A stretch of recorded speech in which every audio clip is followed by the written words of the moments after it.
Samarkand is one of the oldest cities in Central Asia. Located at the heart of the Silk Road, Samarkand thrived as a center of international trade.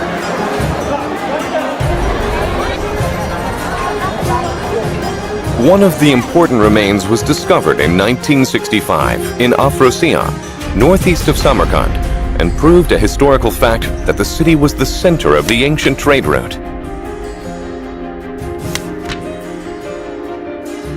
The murals at Afrosiyob Palace are presumed to date back to the middle of the 7th century, during the Sogdian era. Discovered in the heart of the old palace site, the wall paintings attracted huge attention from worldwide academia by depicting the prosperity of the Sogdian era. Although the Afrosiyob Palace became a ruin, the mural paintings show the ruler of Samarkand, Varkuman, receiving envoys from various countries, proving that Samarkand filled an important position on the international stage.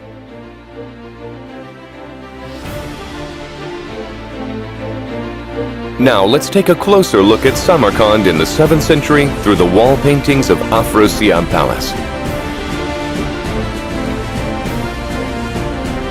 Afrosiyob Palace. The ancient palace was found to have about 30 rooms during the excavation. According to Chinese records, it was highly likely to be a 2-story building. It would be a large-sized structure one could see from a far distance.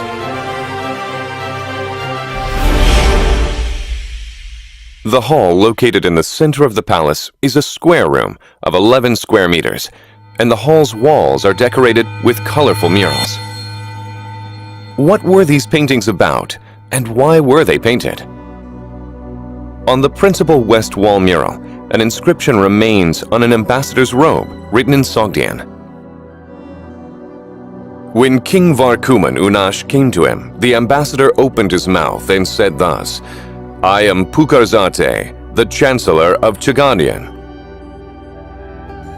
I arrived here from Turantash, the Lord of Chaganian, to Samarkand, to the king, and with respect to the king, now I am here.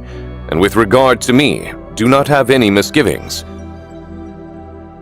About the gods of Samarkand, as well as about the writing of Samarkand, I am keenly aware, and I also have not done any harm to the king. Let you be quite fortunate." And King Varkuman Unash took leave of him, and then the Chancellor of Chach opened his mouth.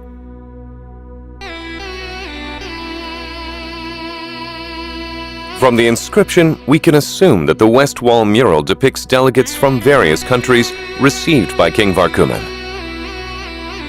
These envoys and ambassadors converge from left and right.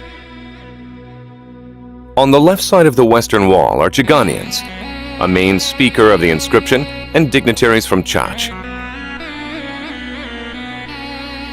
Chaganian and Chachi refer to Surkandaria province and Tashkent, respectively, and both are located in the west region of Samarkand. On the right side are shown a group of 3 in front of a man presumed to be a subject of the king. One has a leopard skin over his arm, and they may come from mountains like Tibet. Behind them stands Koreans wearing feathered hats and ring pommel swords. In the center, the Tang dynasty's envoys bearing gifts of cocoons and silk also seem to walk from the right group. All of them came from the east of Samarkand. Around the group of the delegates, Turks are seated or standing. On both sides of the mural are shields and flagpoles, which are interpreted to show characteristics of nomadic tribes. On top of this, we can get a glimpse of the Turks' influence over the region. Then, what was depicted on the damaged upper section of the mural? Most scholars assume that King Varkuman must have been there, and others suggest there must have been a god.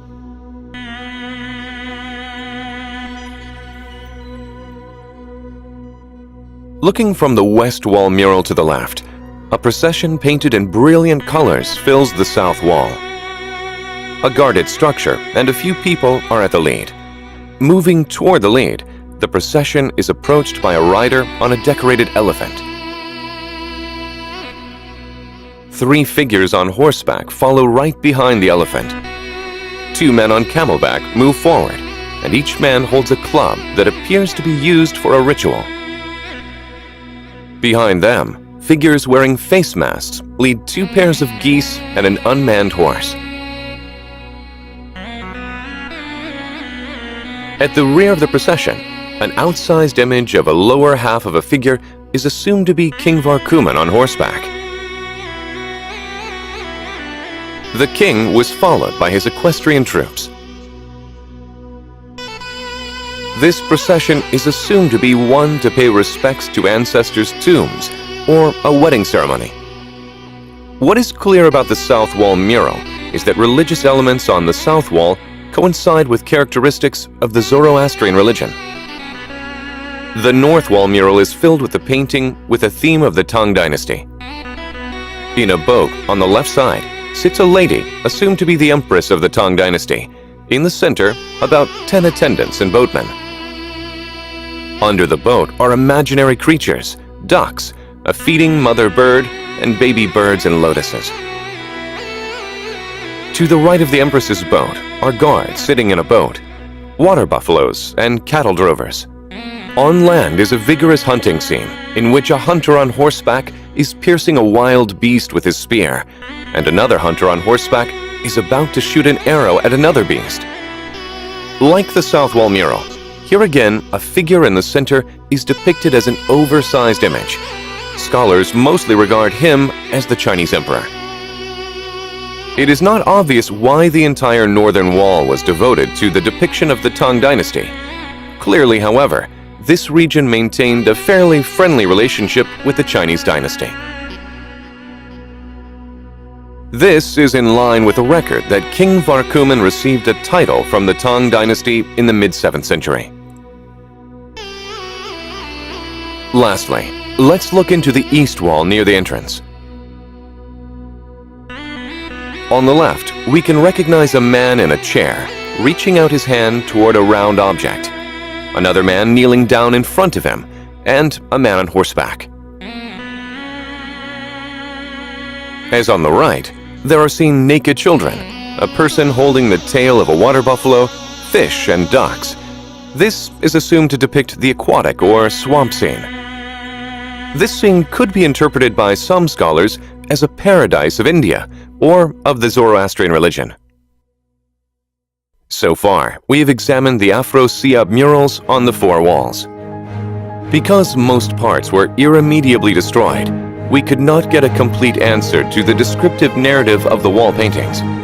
However, we could get a glimpse of not only political and diplomatic relations in the Samarkand regions of the 7th century, but also of religions, rituals, lifestyles, and arts through the exquisite descriptions and paintings of brilliant colors. Although the Sogdian era came to an end due to the attacks of the Arabs, the prosperity and internationality of Samarkand seen on the murals still remain today.